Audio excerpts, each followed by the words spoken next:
इसको पहले समझ लीजिए, फिर वो उस पीछे वाले स्लाइड पर वापस जाएंगे। जो भी करेंसी पेयर होता है वो 6 लेटर से बना हुआ, जैसे कि यहाँ पे यूरो यूएसडी है। तो मैं यही बता रहा था कि यहाँ पे कि अगर आपने यूरो यूएसडी में ट्रेड कर रहे हैं और आपने बाई की एंट्री ली है, इसका मतलब है कि यूएसडी आप सेल कर रहे हैं और यूरो बाई कर रहे हैं। जैसे स्टॉक खरीदते हैं तो इंडियन रुपीज आप सेल करते हैं, वो स्टॉक आप बाई करते हैं, राइट। जब डिलीवरी में आप स्टॉक को खरीदते हैं तो यहाँ पे जब यूरो यूएसडी को आप बाई कर रहे हैं, इसका मतलब यूरो को बाई कर रहे हैं और यूएसडी को आप सेल कर रहे हैं। तो इसमें होता क्या है, जो यूरो यूएसडी जब करेंसी पेयर है तो यूरो को यहाँ पे बेस करेंसी कहेंगे। जो भी करेंसी, कोई भी करेंसी पेयर आपको दिखे और उसमें जो पहला करेंसी हो, उस करेंसी पेयर का जो पहला करेंसी हो उसको कहेंगे बेस करेंसी। तो यहाँ पे यूरो क्या है, जो आप यूरो को खरीद रहे हैं, पहला करेंसी जिसको जो पहले लिखा होता है उसी को आप खरीदते हैं बेचते हैं, इसको कहते हैं बेस करेंसी। हमेशा याद रखिएगा। कई बार ऐसा हुआ है कि फॉरेक्स ट्रेडर से मैं बात कर रहा हूँ, मैं बेस करेंसी बोल रहा हूँ, उसको समझ ही में नहीं आ रहा कि बेस करेंसी इसमें कौन है किसी पर्टिकुलर फॉरेक्स पेयर में। तो इसको ध्यान रखना बहुत जरूरी है, नहीं तो कई बार बेइज्जती हो जाती है। आप कहें कि मैं ट्रेडर हूँ और आपको कोई बोले कि एक ये बेस करेंसी है, इसके बारे में क्या व्यू है, आपको बेस करेंसी समझ ही में नहीं आ रहा है।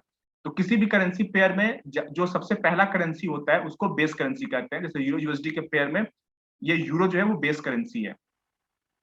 और यूएसडी चूंकि आप सेल कर रहे हैं, ये सेकंड सिंबल है, इसको सेल कर रहे हैं। अगर आप यहाँ पे बाई की एंट्री ले रहे हैं तो यूरो को बाई कर रहे हैं और यूएसडी को आप सेल कर रहे हैं। तो जो यूएसडी है इसी को इसको कहते हैं कोट करेंसी, क्योंकि जो प्राइस लिखा हुआ है वो किस में लिखा हुआ है, वो यूएसडी में लिखा हुआ है, वो डॉलर टर्म में लिखा हुआ है। तो यहाँ पे यूएसडी को कहेंगे कोट करेंसी कहते हैं, इसी को सेकेंडरी करेंसी भी कहते हैं और इसी को टर्म करेंसी भी कहते हैं। ठीक है, इतना याद रखने की जरूरत नहीं है। इसको बेस करेंसी याद रखिए, दूसरे को सेकेंडरी करेंसी याद रखिए। लेकिन बेस करेंसी किसको बोलते हैं ये पता होना जरूरी है। पहले करेंसी को बेस करेंसी कहते हैं।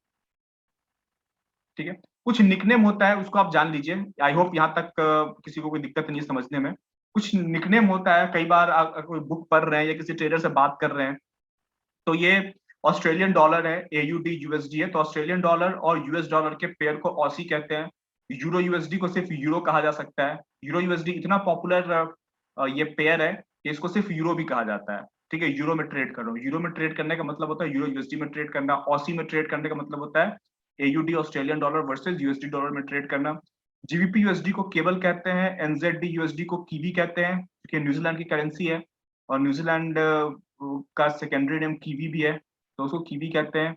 इसको लूनी कहते हैं, इसको स्विसी कहते हैं, इसको गॉफर कहते हैं। ये सिर्फ मैंने बता दिया है ताकि कई कई अगर आपको कोई ऐसा मिले इस तरह से बात करने वाला, तो आपको पता होना चाहिए कि ये किस करेंसी की बात कर रहा है।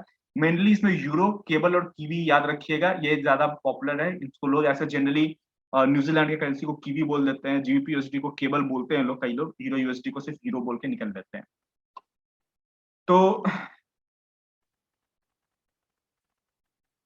तो यहाँ पे मैंने देखिए, यहाँ पे प्राइस मैंने नोट किया है कि एग्जांपल लीजिए, यहाँ पे आपने यूरो यूएसडी को यहाँ पे बाई किया और आपका बाई प्राइस क्या है, 1.1278 है। यहाँ पे मैंने लाइन नहीं डाला है, लेकिन जब मैंने स्क्रीनशॉट लिया था तो इसका 1.1278 इसका बाई प्राइस है।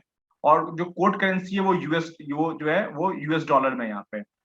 तो इसका मतलब ये हुआ कि आपको एक यूरो को बाई करने में कितने डॉलर देने पड़े। चूंकि आप यूरो यूएसडी में बाई कर रहे हैं, तो बाई तो आप यूरो कर रहे हैं, तो यानी कि 1 यूरो को बाई करने के लिए 1.1278 डॉलर आपको देना पड़ा। तो 100,000 यूनिट अगर आप बाई करते हैं तो आपको 88,668 यूरो आपको देने पड़ेंगे। ठीक है, इससे कैलकुलेशन में जाइए, ये अभी फिलहाल कंफ्यूज कर सकता है, लेकिन सिर्फ इसमें ये एग्जांपल मैंने यहाँ पे इसलिए दिया है ताकि आपको थोड़ा सा बेसिक आइडिया हो जाए। जब यूरो यूएसडी में आप ट्रेड कर रहे हैं तो यूरो को बाई करते हैं और यहाँ पे जो प्राइस है वो डॉलर, वो यूएसडी का लिखा हुआ है, कोट करेंसी वाला लिखा हुआ है। और यहाँ पर 1 यूरो को बाई करने के लिए यहाँ पे जो इंटरनेशनल मार्केट का प्राइस चल रहा है, पूरी दुनिया में कहीं भी कोई चार्ट होगा, यहाँ पे अगर आपने बाई किया है तो पूरी दुनिया में जो चार्ट वो यूरो का प्राइस 1.1278 डॉलर बोल रहा होगा। यानी कि 1 यूरो बाई करने के लिए 1.1278 डॉलर आपको देना पड़ेगा, तब आपको 1 यूरो मिलेगा। तो अगर आप ट्रेड कर रहे हैं और आप ट्रेड कर रहे हैं 100,000 डॉलर में, 100,000 यूनिट अगर ट्रेड कर रहे हैं तो इतना यूरो आपको मिलेगा। और चूंकि ये स्टेबल नहीं होता है, आपको पता है कि हर सेकंड ये फ्लक्चुएट करते रहता है, तो ये चेंज होता रहेगा। ये आपके एंट्री प्राइस का ये कैलकुलेशन था।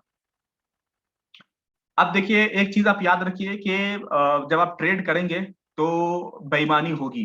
जैसे कई लोग मिलते हैं, वो लोग बोलते हैं कि चीटिंग होती है, क्रिकेट खेलते हैं, मैं क्रिकेट में आगे नहीं बढ़ पाया क्योंकि चीटिंग होती है। तो चीटिंग हर जगह होती है। फॉरेक्स में ट्रेड करते हैं तो फॉरेक्स में भी चीटिंग होती है, लेकिन जो चीटिंग होती है वो बड़े लोगों के साथ करते हैं, एक बैंक दूसरे बैंक के साथ करता है। कोई भी बैंक या कोई भी बड़ा ट्रेडर हमारे साथ चीटिंग करने की नियत से कोई काम नहीं करेगा। उसमें हम फंस जाए तो अलग बात है, लेकिन हमारा पैसा इतना छोटा है कि कोई भी फर्म जो है हम जैसे रिटेल ट्रेडर को चीट करने की कोशिश नहीं करेगा। वो लोग बड़े लोग को चीट करते हैं। हमें सिर्फ ये चाहिए कि हम जो है उन उन बड़े लोगों की लड़ाई में ना पड़े, वरना हमारा भी नुकसान हो सकता है, जो भी थोड़ा मोड़ा पैसा है। तो कई बार जो होता है कि फ्रंट रनिंग होती है फॉरेक्स ट्रेडिंग में। फ्रंट रनिंग क्या होता है अभी बताना ठीक नहीं है, बाद में भी डिस्कस करेंगे इसको। कई बार ऐसा होता है कि बहुत सारे जो बड़े-बड़े जो फर्म होते हैं, जो बहुत बड़े-बड़े अमाउंट में ट्रेड करते हैं, बहुत बड़े-बड़े क्वांटिटी में ट्रेड करते हैं, वो आपस में मिल जाते हैं और मिल के जो है वो जो है किसी एक फर्म को टारगेट करते हैं अ, उनका लॉस कराने के लिए। अभी कुछ दिन पहले अभी मेरे दिमाग में एक एग्जांपल आया। अभी कुछ दिन पहले एक वेबसाइट आई थी, कुछ वेबसाइट है डार्क क्लाउड या कोई ऐसा है, एक वेबसाइट एक बंदे ने बनाया। वो उसने क्या किया कि एक वेबसाइट बनाया, उसने पूरे दुनिया के रिटेल ट्रेडर को इनवाइट किया उसको ज्वाइन करने के लिए, और उसने कहा कि देखो ये बड़े फर्म जो है वो हमें चीट करते हैं, हम सब मिलकर किसी एक फर्म को चीट करते हैं। तो उसने क्या किया कि एक हिस्ट्री निकाली कि वो कौन सा बैंक है जो जो जिसने सबसे ज्यादा रिटेल ट्रेडर को चीट किया। ये अभी हाल फिलहाल की बात है, मेरे ख्याल से 3-4 महीने पहले की बात है। मुझे उस वेबसाइट का नाम याद नहीं आ रहा है, बड़ा पॉपुलर हुआ था। उसने क्या किया था कि सारे रिटेल ट्रेडर और छोटे-मोटे जो जो ट्रेडर है, उनको एक साथ इकट्ठा किया और उसने कहीं से डेटा लीक किया कि जो बड़े बैंक है, जैसे जेपी मॉर्गन है, वो उसका पोजीशन क्या चल रहा है मार्केट में। तो पता चला कि जो बड़े-बड़े इंस्टीट्यूशंस है, वो सिल्वर को सेल करके बैठे हुए हैं। यानी कि इंट्राडे में सेल करके नहीं बैठे हुए हैं, उन्होंने सिल्वर में शॉर्ट पोजीशन बनाई हुई है। तो उसने क्या किया कि देखा कि ये जो बैंक है, पर्टिकुलर बैंक है, ये कितना कितना कितनी क्वांटिटी सेल कर सकता है। उसने एक गेस किया, कहीं से इंफॉर्मेशन उसने लीक की और उसने वेबसाइट पे ये पब्लिश कर दिया कि सब लोग सिल्वर को बाय करना शुरू करो, ताकि ये जो पर्टिकुलर बैंक है जिसने हमारा कई सालों से हमें चूना लगाता आ रहा है, उसका हम लॉस कर सके। और सब लोग एक साथ मिल गए, उस बड़े फर्म का बिलियंस ऑफ डॉलर का चूना लग गया। अभी आप सिल्वर का चार्ट देखेंगे तो 2-3-4 महीने पहले जो है सिल्वर का चार्ट इतना ज्यादा बुलिश हो गया एकाएक कि वहां पे किसी ने भी बाय किया उसका पैसा 2 गुना 3 गुना हो गया। ठीक है। तो ये लोग फर्म्स चीट करते हैं, बड़े इंस्टीट्यूशन चीट करते हैं, तो उसने एक वेबसाइट बनाया, उस वेबसाइट पे लोगों को इनवाइट किया और सबने मिलकर बड़े-बड़े बैंक्स को चूना लगाना शुरू कर दिया, क्योंकि सबने सिल्वर को बाय करना शुरू कर दिया। उस वक्त सिल्वर पे सेल साइड खड़े थे। ठीक है। तो फॉरेक्स में भी ये सब चीजें होती है, लेकिन इन सब चीजों का आप नेग्लेक्ट कीजिए। इन सब चीजों का आप पे कुछ खास असर नहीं होने वाला है। लेकिन अगर होता है तो फिर उसमें जो है कई लोगों का एटीट्यूड होता है रोने वाला कि मेरे साथ ही ऐसा हो गया, अरे अगर ऐसा नहीं होता मैं तो बहुत बड़ा ट्रेडर होता। तो आप मार्केट में हैं तो ये सब एक्सीडेंट आपके साथ होंगे और आप उसको झेलने के लिए रेडी रहिए। ये कोई एक्सक्यूज नहीं है मार्केट में अच्छा ट्रेडर बनने के लिए। अब देखिए मैं आपको बताता हूँ पिप किसको बोलते हैं। जैसे एग्जांपल यहाँ पे जो मैं प्रॉफिट लॉस आपको दिखा रहा था, यहाँ पे जो प्राइस दिखा रहा था, इस प्राइस को मैं यहाँ पे बता रहा हूँ कि पिप बोलते किसको है असल में। ये सब आप पढ़ लीजिएगा एक बार क्या लिखा हुआ है, कुछ खास हमारे काम का ये है नहीं। पिप बोलते किसको, ये देखिए, ये यूरो यूएसडी का चार्ट है। तो पिप बोलते हैं जो स्मॉलेस्ट जो प्राइस का मूवमेंट होता है उसको पिप बोलते हैं फॉरेक्स मार्केट में। और इंडियन मार्केट में या और किसी दूसरे मार्केट में उसको टिक बोलते हैं। जैसे एग्जांपल लीजिए, जो हमारा बैंक निफ्टी है, हमारा जो बैंक निफ्टी है उसका उसका सबसे छोटा मूवमेंट क्या है, टिक है। और उस टिक का सबसे छोटा मूवमेंट क्या है, 0.05 है। यानी कि बैंक निफ्टी 0.05 के मल्टीपल में ट्रेड करता है। कई सारे स्टॉक होते हैं, उनका टिक 1 पैसे का होता है, यानी कि हर 1 पैसे पे उनका बिड और आस्क आप लगा सकते हैं। ठीक है। तो पिप किसको बोलते हैं, फॉरेक्स में सबसे छोटे मूवमेंट को पिप कहते हैं। तो ये यूरो यूएसडी का चार्ट है ये। तो इसमें देखिए प्राइस इसमें ऐसा लिखा रहता है 1.11793, ऐसा प्राइस लिखा हुआ है। तो जो लास्ट वाला जो डिजिट होता है उसको फ्रैक्शनल पिप कहते हैं, और जो फोर्थ डिजिट होता है डेसिमल के बाद 1 2 3 4, इसको पिप कहते हैं, इसको पिप वैल्यू कहते हैं। ठीक है। कई बार ऐसा होता है कि लोग पांचवें डिजिट को पिप कहते हैं, नहीं, पांचवा डिजिट पिप नहीं होता है, ये बहुत बड़ा कंफ्यूजन होता है लोगों में। यूरो यूएसडी में जो चौथा डिजिट होता है डेसिमल के बाद उसको पिप कहा जाता है। ठीक है, आप इसको बड़े ध्यान से समझिएगा, फोर्थ डिजिट को पिप कहा जाता है, कंफ्यूज नहीं होइएगा कभी भी। पांचवा डिजिट जो होता है वो फ्रैक्शनल पिप होता है, उसकी बहुत ज्यादा वैल्यू नहीं होती है। वैसे प्राइस हमेशा डेसिमल के बाद 5 डिजिट तक रहता है, आपको कंसीडर डेसिमल के बाद 4 डिजिट तक ही करना है। क्यों करना है ये आगे आपको पता चलेगा। फॉरेक्स कोड की बात करते हैं, जैसे एग्जांपल लीजिए कि यूरो यूएसडी का प्राइस जैसे यहाँ पे मैंने लिखा है 1.1139 है, तो जो फिफ्थ डिजिट है वो फ्रैक्शनल पिप कहलाता है। अभी मैंने बताया आपको, जैसे 1.1139 में ये 9 जो है ये पिप है, ठीक है। और जो पांचवा डिजिट, जैसे यहाँ पर देखिए ये 1 2 3 4 5, यहाँ 5 डिजिट तक है, तो यहाँ पे 3 जो है पिप है और 0 फ्रैक्शनल पिप है। यहाँ पे देखिए 1 2 3 4, यहाँ पे भी 3 जो है ये पिप है और 5 जो नंबर है ये फ्रैक्शनल पिप को दिखा रहा है। यहाँ पे 4 पिप है, यहाँ पे पिप का वैल्यू क्या है 4 है, पिप 4 पिप नहीं है, पिप का वैल्यू 4 है, क्योंकि डेसिमल के बाद चौथा डिजिट क्या है 1 2 3 4, यहाँ पे 4, तो पिप की वैल्यू 4 है, फ्रैक्शनल पिप यहाँ पे 0 है, ठीक है। तो फिफ्थ डिजिट जो है उसको फ्रैक्शनल पिप कहते हैं। एक इसमें चेंज होता है, वो चेंज क्या है कि जो जापानीज येन होता है, आपको एक करेंसी मिलेगी यूएसडी जेपीवाई, तो इसमें 4 डिजिट नहीं होता है, इसमें 2 डिजिट ही होते हैं। डेसिमल के बाद 2 डिजिट होता है, सिर्फ 2 डिजिट्स होता है। तो जो थर्ड डिजिट जब आता है तो उसको यहाँ पे थर्ड डिजिट को फ्रैक्शनल पिप कहते हैं, सेकंड डिजिट को पिप कहेंगे। तो जापानीज येन का वैल्यू अगर 114.14 है, यानी कि $1 इक्वल टू 114.14 जापानीज येन अगर अभी चल रहा है, यानी कि यूएसडी जेपीवाई 114.14 का मतलब ये है, अगर आपको यूएसडी बाई करना है तो आपको कितने जापानीज येन देने होंगे, जापान के करेंसी को येन कहते हैं, कितने येन देने होंगे 114.14, ठीक है। यहाँ पे चार्ट देखेंगे तो थर्ड डिजिट भी दिखेगा, तो थर्ड डिजिट को यहाँ पे फ्रैक्शनल पिप कहेंगे। लेकिन जनरली अगर कहीं भी 5 डिजिट आपको दिख रहा है तो फोर्थ डिजिट को पिप कहेंगे, फिफ्थ डिजिट को फ्रैक्शनल पिप कहते हैं। अब देखिए रिजल्ट कैसे कैलकुलेट करते हैं इसमें। जो ट्रेडर होते हैं वो ज्यादातर जो अपनी बात करते हैं वो पिप के टर्म्स में कहते हैं कि उन्होंने जो है कितने पिप का प्रॉफिट किया, और आपको भी जो फोकस करना है वो इस बात पर फोकस करना है कि आपने पर्सनली कितने पिप का प्रॉफिट किया है। क्योंकि जब एक बार आप नंबर ऑफ पिप्स कितना आप प्रॉफिट कर पा रहे हैं, ये एक बार जब आप कंसिस्टेंट हो जाएंगे, फिर तो आप जो है अपना जो है ये ट्रेड का जो साइज है वो बढ़ाकर प्रॉफिट का साइज भी बढ़ा सकते हैं। तो जो लोग नए नए जो ट्रेड करना शुरू करते हैं उनको मैं यही बोलता हूँ कि आप डॉलर टर्म में या रुपीज टर्म में नहीं देखिए कि आपने कितने रुपए का प्रॉफिट किया, आप ये देखिए कि आपने कितने पिप का प्रॉफिट किया है। क्योंकि एक बार जब कंटिन्यूअस अगर आप एग्जांपल लीजिए 50 पिप का प्रॉफिट रोज कर रहे हैं, तो आप सिर्फ अपना, और आपकी ये आदत हो गई है और आपके अंदर ये कॉन्फिडेंस आ गया है, ट्रेडिंग स्ट्रेटजी आपका ऐसा बन चुका है कि रोज 50 पिप का एवरेज प्रॉफिट करके अगर आप जाते हैं तो फिर धीरे धीरे अपना जो ट्रेड का जो साइज है, जो क्वांटिटी है उसको बढ़ा दीजिए, खुद ब खुद प्रॉफिट भी बन जाएगा, बढ़ जाएगा प्रॉफिट, ठीक है। जैसे एग्जांपल लीजिए, ये अप ट्रेंड में था, ये बेयर ब्रेकआउट हुआ, बहुत स्ट्रॉन्ग ब्रेकआउट हुआ, इसने एवरेज प्राइस के नीचे में क्लोजिंग दी, फॉलो अप यहाँ पे बाइंग, यहाँ पे फॉलो अप सेलिंग आ गई। तो यहाँ पे अगर आपने सेल किया, क्यों सेल किया, क्योंकि इस कैंडल का क्लोजिंग पिछले लो के नीचे है, प्लस लगातार 2 बेयर कैंडल है, बहुत ज्यादा चांसेस है कि प्राइस और नीचे जाएगा, इसके ऊपर का स्टॉप आप डाल सकते हैं, इसके ऊपर का स्टॉप डाल के आप अपने सेल किया। तो यहाँ पर आपने तुरंत मार्केट ऑर्डर पर सेल कर दिया, आपका ऑर्डर एग्जीक्यूट हुआ 1.0940 पे, ठीक है। इस कैंडल के क्लोज प्राइस पे आपने एंट्री ली तो यहाँ पे पिप क्या है, यहाँ पे 0 पिप है, ठीक है। डेसिमल के बाद फोर्थ डिजिट, तो पहला दूसरा तीसरा चौथा, यानी कि ये यहाँ पे फ्रैक्शनल पिप जो है वो मेंशन नहीं किया गया है।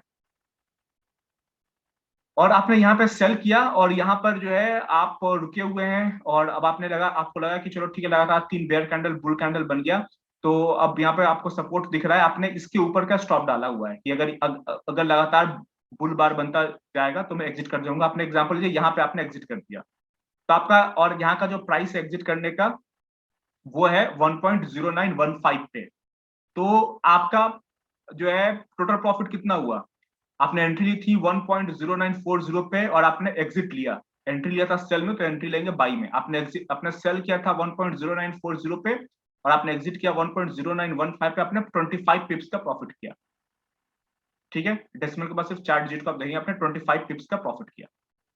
इस तरह से पिप आप कैलकुलेट करेंगे कि कितने पिप का प्रॉफिट है, डॉलर टर्म में या रुपीज टर्म में देखेंगे तो हमेशा जो है कई बार जो है आपका इमोशन बीच में आ जाएगा, आप देखेंगे कितने पिप का प्रॉफिट हो रहा है। यहाँ पे पिप कैसे प्रॉफिट हुआ, entry price minus exit price, और डेसिमल के सिर्फ 4 डिजिट तक लेना है आपको, कितने पिप का प्रॉफिट हुआ ये यहाँ पे आपने कैलकुलेट कर लिया, ठीक है। हो सकता है मैं थोड़ा फास्ट जा रहा हूँ, लेकिन स्लो जाऊंगा तो बहुत टाइम लग जाएगा, आप लोग रिकॉर्डिंग में एक बार फिर से देख कर समझिएगा, क्योंकि मुझे खुद जब मैं शुरू में फॉरेक्स में आया था तो मुझे इन सब चीजों को समझने में बड़ा टाइम लगा था, मुझे तो कोई समझाने वाला नहीं था ऐसे वीडियो पे, मैंने बुक से पढ़ के मैंने सीखा। तो वो बुक वाले, आपको पता है पढ़ के सीखने में बहुत टाइम लगता है, ये वीडियो में मैंने इतने आसानी से आपको बताया हुआ है, तो आप भी कोशिश करिए कि एक दो बार वीडियो देखकर समझ जाइए कि पिप बोलते किसको है, वरना आगे चल के दिक्कत होगी। तो एग्जांपल लीजिए कि अगर आप एक ट्रेडर जो है यूरो यूएसडी को बाई करता है 1.31246 पे, तो यहाँ पे पिप का वैल्यू 4 है, और उसको सेल करता है 1.31267 पे। तो अब यहाँ पे देखिए, यहाँ पे पांचवा डिजिट भी है, यहाँ पे 5 डिजिट है, यहाँ पे डेसिमल के बाद 5 डिजिट है, तो उसका टोटल प्रॉफिट कितना हुआ, 2.1 पिप्स का प्रॉफिट हुआ। लेकिन फ्रैक्शनल जो डिजिट होता है वो इतना छोटा होता है, उसका जो इम्पैक्ट होता है वो आपका प्रॉफिट लॉस इतना छोटा होता है कि लोग राउंड ऑफ कर देते हैं। यहाँ पे 2.1 पिप्स का प्रॉफिट है, राउंड ऑफ करके लोग बोलते हैं यहाँ पे 2 पिप का प्रॉफिट हुआ है मेरा। ठीक है, तो एंड ऑफ द डे में एग्जांपल, जब आप इंटरडे ट्रेड कर रहे हैं, आपने 2.1 पिप का प्रॉफिट किया यूरो यूएसडी में, 31.4 पिप का प्रॉफिट किया यूएसडी जेपीवाई में, आपने 8.8 पिप का लॉस किया, ये माइनस में है यूरो एयूडी में, और आपने 12.7 पिप का प्रॉफिट किया यूरो यूएसडी में। फिर से 2 बार यूरो यूएसडी में ट्रेड लिया, दोनों बार प्रॉफिट हुआ आपका। तो आप ओवरऑल क्या कहेंगे कि आपने 37 पिप का प्रॉफिट किया, या राउंड फिगर में कहेंगे 37 पिप का आज दिन भर का प्रॉफिट है। तो दिन भर का प्रॉफिट लॉस आप इस तरह से पिप में कैलकुलेट करेंगे। देखिए, अब पिप में को समझने में बड़ी दिक्कत होती है कि चलो पिप तो समझ में आ गया, लेकिन एक पिप का कितना वैल्यू होता है, तो वो कैसे कैलकुलेट करेंगे, थोड़ा सा कंफ्यूजिंग होगा, लेकिन आप देखिए 2-3 बार देखेंगे तो समझ में आएगी बात। 10,000 यूनिट जब आप ट्रेड करते हैं, तो एक पिप पे आपको $1 का प्रॉफिट या लॉस होगा आपका ट्रेड, अगर आपका वॉल्यूम 10,000 यूनिट में ट्रेड करते हैं तो। लेकिन 10,000 यूनिट में ट्रेड आप अभी बिल्कुल नहीं करेंगे। होता क्या है, अब मैं आपको ऑक्टाफेक्स की बात करता हूँ। ऑक्टाफेक्स में, क्योंकि हर ब्रोकर, यहाँ पे आप बड़े ध्यान से समझिए कि हर ब्रोकर का जो है क्वांटिटी ट्रेड करने का तरीका बिल्कुल अलग अलग होता है। जैसे ऑक्टाफेक्स आपको सबसे छोटा क्वांटिटी जो ट्रेड करने के लिए देता है वो 0.01 देता है। कई ब्रोकर ऐसे मैंने देखे हैं कि जो सबसे छोटा उनका जो उनका क्वांटिटी है वो ऑक्टाफेक्स से भी 10 गुना छोटा होता है, 0.001 भी वो लोग ट्रेड करने के लिए देते हैं। तो ऑक्टाफेक्स का यहाँ पे मैंने एग्जांपल इसलिए लिया ताकि आपको ट्रेड करने में इजी हो। 10,000 यूनिट ऑक्टाफेक्स में 0.1 क्वांटिटी को कहते हैं। आप अभी मैंने आपको जो सजेशन दिया ट्रेड करने का वो 0.01 का कहा है। 0.01 और 0.1 में 10 गुना का फर्क है, ठीक है, 10 टाइम्स का फर्क है। अगर जिस दिन आप 0.1 क्वांटिटी से ट्रेड करने लगेंगे उस दिन $1 और 1 पिप बराबर हो जाएंगे, यानी कि 1 पिप के मूवमेंट पे आपको $1 का प्रॉफिट या लॉस होगा। और ये ऑक्टाफेक्स में कितने पर सेट है, ऑक्टाफेक्स ने 10,000 यूनिट को 0.1 नाम दिया है, यानी कि 100,000 यूनिट को ऑक्टाफेक्स 1 क्वांटिटी कहता है। ठीक है, खैर ट्रेडिंग से इन सब इंफॉर्मेशन का कोई लेना देना नहीं है। आप सिंपल सा रूल बनाएंगे कि जब तक अकाउंट में इतना सारा, ये सब मैं सिर्फ नॉलेज के लिए बता रहा हूँ, आप लाइव मार्केट में ट्रेड करना शुरू करेंगे तो अपना दिमाग ट्रेडिंग पे लगाइए, और एक रूल बना लीजिए कि $50 जब तक आपके अकाउंट में, तब तक आप कोई भी किसी भी करेंसी में ट्रेड करेंगे आप 0.01 क्वांटिटी में करेंगे। $100 होगा तब आप 0.02 क्वांटिटी में जा सकते हैं ऑक्टाफेक्स में ट्रेड करने के लिए। बाकी ये सारी इंफॉर्मेशन मैंने आपको जानकारी के लिए दी है। जब लाइव मार्केट में आएंगे तो अगर बैठ के पिप कैलकुलेट करने लगे, कितना यूनिट ट्रेड कर रहा है ये कैलकुलेट करने लगे, तो आपका दिमाग उस तरफ ज्यादा चला जाएगा। इसलिए मैंने नॉर्मल सा रूल बना दिया है, $50 के नीचे अकाउंट हो तो 0.01 से आगे आपको नहीं बढ़ना है, और जब $100 हो जाए तब 0.02 पर आपको जाना है। ठीक है, ये रूल है।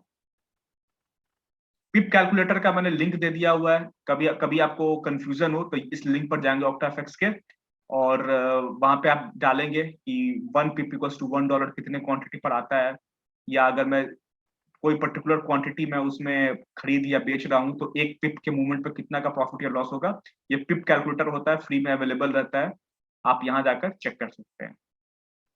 तो इन सब बातों में अभी तक जितना मैंने पढ़ाया, ये सब चीजें लाइव मार्केट में आपके काम नहीं आएगी। ये सब की चीजें एक ही बात है, आप सीधा रूल बना लीजिए, $50 के नीचे 0.01, $100 पे आप $50 के ऊपर जाने पर $100 के नीचे 0.02, 100 के बाद जो है फिर आप क्वांटिटी बढ़ा सकते हैं। ये सब कैलकुलेशन करने बैठेंगे तो बहुत टाइम लग जाएगा आपका। अगला क्वेश्चन जो आता है वो है कि फ्यूचर ट्रेड करें या फॉरेक्स ट्रेड करें। ठीक है, अब फ्यूचर किसको बोलते हैं, फॉरेक्स किसको कहते हैं, आप लोग को हो सकता है कुछ लोग को ना पता हो, लेकिन फ्यूचर किसको बोलते हैं एक बार शॉर्ट में मैं यहाँ पे बता दूं। जैसे एग्जांपल, जब रिलायंस आप ट्रेड करते हैं तो रिलायंस का स्टॉक खरीदते हैं, लेकिन आप जिस भी टर्मिनल पे जब ट्रेड करते हैं तो रिलायंस जब आप टाइप करेंगे तो उसमें लिखेगा रिलायंस जनवरी, और उस पर जो है एक एक्सपायरी डेट लिखी होगी, फिर रिलायंस फेब्रुवरी, उस पर एक एक्सपायरी डेट लिखी होती है, तो वो उसको फ्यूचर कॉन्ट्रैक्ट कहते हैं। ठीक है, तो जैसे यूरो यूएसडी जो आप ट्रेड करते हैं फॉरेक्स में, यूरो यूएसडी का फ्यूचर कॉन्ट्रैक्ट भी ट्रेड होता है। वो ऑक्टाफेक्स में ट्रेड नहीं होगा, वो आपके टर्मिनल पे ट्रेड होता है, वो दूसरे ब्रोकर के थ्रू ट्रेड होता है। तो यूरो यूएसडी फॉरेक्स और यूरो यूएसडी फ्यूचर में क्या फर्क होता है, आप यहाँ पे चार्ट देखिए, ये यूरो यूएसडी का चार्ट है फॉरेक्स का, और ये यूरो यूएसडी को ईसी फ्यूचर कहते हैं, उसी का फ्यूचर कॉन्ट्रैक्ट का चार्ट आपको दिख रहा है, दोनों बिल्कुल सेम सेम है। तो आप फॉरेक्स ट्रेड करें या फ्यूचर ट्रेड करें, ये आप पे डिपेंड करता है। दोनों में फर्क क्या है, बेसिक फर्क क्या है, वो मैं आपको बता देता हूँ।